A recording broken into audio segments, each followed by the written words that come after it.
मकानों में रहने के अलावा आजकल प्रॉपर्टी निवेश के लिए भी लोगों की पहली पसंद बनती जा रही है। लेकिन प्रॉपर्टी में निवेश करने का क्या ये सही समय है और पूंजी का कितना हिस्सा प्रॉपर्टी में लगाना चाहिए, इन सारी बातों पर चर्चा के लिए हमारे साथ हैं अमित कुकरेजा, जो वेल्थ बीइंग एडवाइजर्स के सीएफपी और फाउंडर हैं। अमित जी, बहुत बहुत शुक्रिया आपका। सबसे अहम सवाल है, एक आम नागरिक यदि निवेश के बारे में सोचे तो थोड़ा सा पैसा वो सोने चांदी में लगाता है, थोड़ा सा पैसा एफडी में लगाता है और काफी बड़ा हिस्सा अपनी जमा पूंजी का वो रियल एस्टेट में लगाता है, चाहे वो फ्लैट हो, चाहे वो मकान हो, चाहे वो जमीन हो। तो जिस प्रकार के आंकड़े हम आजकल देखते हैं कि ज्यादातर पैसा निवेशक सिर्फ रियल एस्टेट में लगा रहे हैं और जिसपे उनको पोजीशन भी बहुत देर से मिलता है, क्या अपने आप में एक सही स्ट्रैटेजी है ये? देखिए, रियल एस्टेट एक लिमिट तक ही आप अपने इन्वेस्टमेंट पोर्टफोलियो में रखिए।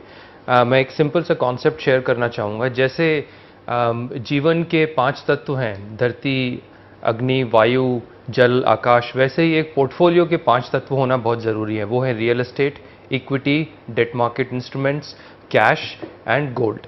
इन पांचों का एक सही कॉम्बिनेशन आपका एसेट बेस बनाना चाहिए। रियल एस्टेट 60% से ज़्यादा नहीं होना चाहिए, क्योंकि आपको हर पांचों तरह के इन्वेस्टमेंट्स की ज़रूरत पड़ सकती है। सो आपकी उम्र के ऊपर, आपके लाइफ स्टेज के ऊपर, आपकी मंथली इनकम के ऊपर रियल एस्टेट एक बहुत ही अहम डिसीजन हो सकता है आपके लिए। 60% से ऊपर जाने में नुकसान ये है कि आप किसी भी इन्वेस्टमेंट में बहुत लंबे अरसे तक फंस सकते हैं। अगर आप चाहते हैं कि आपकी रेगुलर इनकम बनी रहे, आपको टैक्स एडवांटेज मिले, आपको लॉन्ग टर्म वेल्थ क्रिएशन हो, तो रियल एस्टेट अच्छा है। लेकिन अगर आप चाहते हैं कि वो जल्दी से जल्दी लिक्विडेट कर सकें या पार्शियली मैं उसका पैसा निकाल सकूं, तो वो रियल एस्टेट में पॉसिबल नहीं है। जी। अक्सर ये देखा जाता है कि लोग दूसरों को देख करके, जी मेरे पड़ोसी ने वहां मकान खरीदा या वहां प्लॉट खरीदा और देखिए आज मालामाल हो गया, इस तरह की मानसिकता के साथ पैसा लगाते हैं रियल एस्टेट में। और लॉन्ग टर्म का इन्वेस्टमेंट है, जब जल्दी से पैसा नहीं हाथ में रिटर्न आता तो उससे हताश भी जल्दी हो जाते हैं। तो आपकी क्या इसमें राय रहेगी, क्या उनके लिए सुझाव रहेगा, सलाह रहेगी कि किस तरह से जब रियल एस्टेट में पैसा लगा रहे हो तो किन बातों का ख्याल रखें? इसका बहुत सिंपल सा जवाब है। दो इंसान, दोनों की बॉडी अलग तरीके से बनी हुई है। अगर आप किसी फिटनेस एक्सपर्ट को हायर करेंगे तो कोई ज़रूरी नहीं है कि जो आपको फिटनेस रूटीन वो प्रिस्क्राइब करे वो दूसरे इंसान को भी प्रिस्क्राइब करे। इसी तरह पैसे की जो सिचुएशन है, जो वित्तीय सिचुएशन है या जो भी फाइनेंशियल सिचुएशन होती है एक इंडिविजुअल की और उसकी फैमिली की, उसके बड़े सारे डिफरेंट कैरेक्टरिस्टिक्स होते हैं, वो आइडेंटिकल नहीं होता है। तो कभी भी पड़ोसी को देख के या कभी भी किसी के बहुत ही सिंपल सजेशन देने पे आप अपने निवेश ना करें। अपने निवेश करने से पहले हमेशा किसी एक्सपर्ट की सलाह लें जो आपकी पूरी फाइनेंशियल सिचुएशन को समझता हो, आपके एसेट एलोकेशन को समझता हो और फिर आपको रियल एस्टेट का एक रिकमेंडेशन देता हो।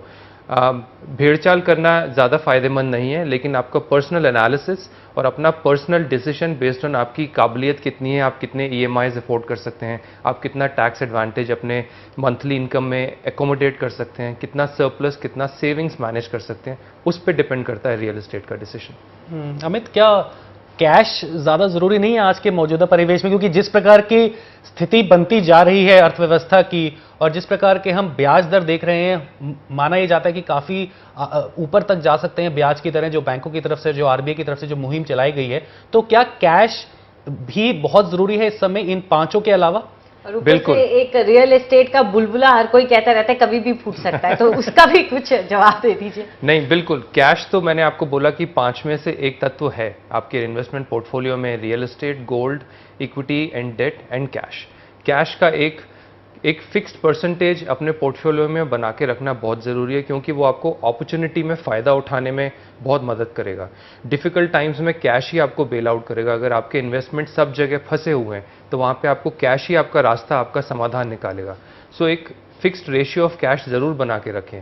और जो अंजलि बबल की बात कर रही हैं या जो बुलबुले की बात कर रही हैं, देखिए वो तो ऐसा है कि अभी पॉलिटिकल स्टेबिलिटी की वजह से और मार्केट इकोनॉमिक्स की वजह से काफ़ी शेकी चल रहा है। मेरा सजेशन यही रहेगा कि अभी ज़्यादा इन्वेस्टमेंट्स ना करें रियल एस्टेट में, जब तक कि लैंड एक्विजिशन बिल पास नहीं हो जाता, नई सरकार नहीं आ जाती और इस इंडस्ट्री में थोड़े रिफॉर्म्स नहीं हो जाते।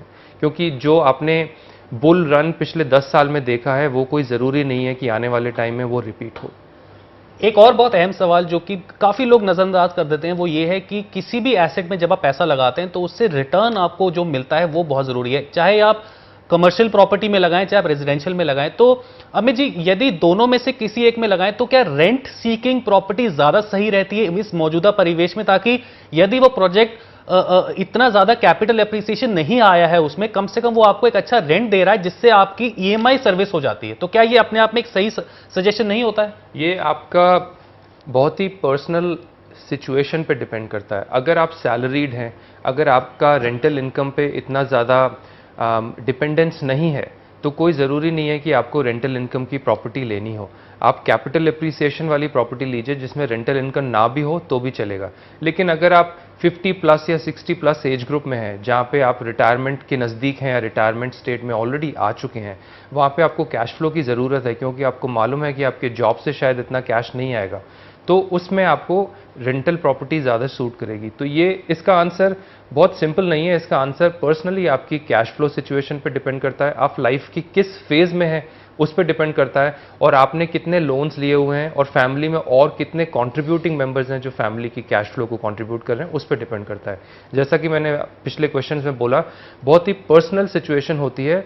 इसको जनरलाइज करने से आई थिंक हम लोग अपना नुकसान ज़्यादा कर बैठते हैं बजाय फ़ायदा बनाने की। जी, तो बहुत ज़रूरी है कि अपनी जो स्थिति है उसको देखें, समझिए अपनी क्या हालत है और कितनी आपकी आर्थिक स्थिति है, उसके हिसाब से करें। लेकिन आपसे ये जानना चाहेंगे कि अगर देखें एक जनरल तरीके से, तो हिंदुस्तान में किस तरह की लोगों की आदतें हैं निवेश करने की संपत्ति को लेकर के, चाहे वो उत्तर भारत हो या दक्षिण भारत हो या ईस्ट और वेस्ट हो, किस तरह से लोग करते हैं? क्या प्रॉपर्टी की तरफ ज़्यादा रुझान रहता है?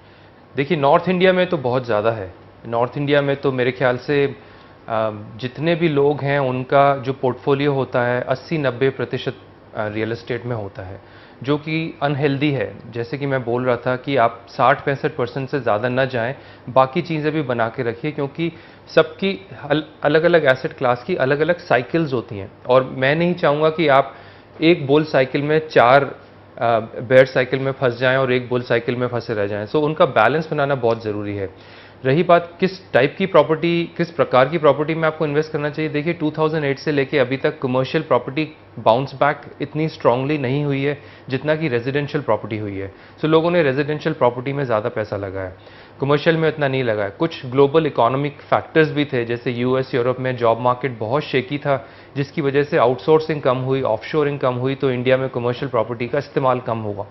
उसी वजह से वो उनकी सेल परचेज नहीं हुई, उनकी रेंटिंग नहीं हुई। सो आई थिंक ऐसा कोई ज़रूरी नहीं है कि रेजिडेंशियल में लगाना चाहिए या कमर्शियल में लगाना चाहिए।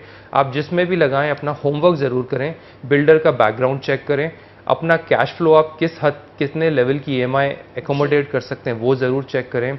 उस प्रॉपर्टी को आप 5 साल होल्ड कर सकते हैं कि नहीं, वो ज़रूर वेरीफाई करें, क्योंकि जो टैक्स एडवांटेजेस आपको वेल्थ क्रिएशन में हेल्प करेंगे उसमें ज़रूरी है कि आप प्रॉपर्टी लॉन्ग टर्म के लिए होल्ड करें। सो इन 4-5 पॉइंट ऑफ व्यू से, नज़रिए से अगर आप देखें तो आप रियल एस्टेट में इन्वेस्ट कर सकते हैं। जी, तो अमित ने जो जो आपको बताया, आशा करते हैं आपने ध्यान से सुन लिया होगा, और उन्होंने जो आपको गुड़ मंत्र दिए हैं उनको जरूर फॉलो कीजिएगा, क्योंकि आगे जाकर के आप प्रॉपर्टी के मामले में, निवेश के मामले में कोई गलती न कर बैठे। आप स्टूडियो में आए और आपने ये सारी जानकारी दी, इसके लिए शुक्रिया आपका अमित। धन्यवाद। तो आपको रहने के लिए सस्ता मकान